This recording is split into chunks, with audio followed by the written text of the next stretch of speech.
Biz hozir Istanbulda aeroportdamiz. Toshkentga qaytyapmiz. Bu yerda haqiqiy muxlisimni uchratdim. Bunaqa muxlis judayam kamdan kam bo'ladi. Bu darajada muxlisni men birinchi uchratishim. Millat turk. Ana bo'lmasam sizlarga. Ana. Shunchalik qo'llariga ham yozdiribdi meni ismi sharifimni. Zvonoklarda ham bor ekan. Ularga telefon qilib yuborgin-da. SMS, zvonok. Ana. O'zliklar Ha. Osmondagi oyim degan eding-ya, go'zallikka boyim. Zvonoklarida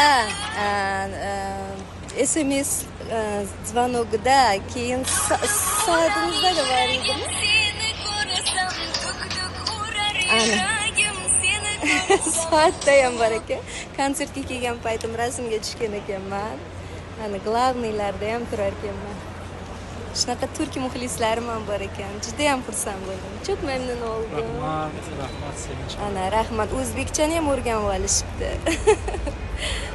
Tişört nerede? Buradan bulabilirsen tişörtü. Ki qo'llariga yozdirganlariga qoyil qoldim.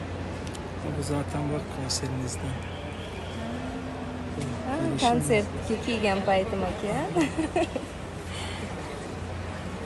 Bir yil bo'pti muxlis bo'lganlariga. Hah.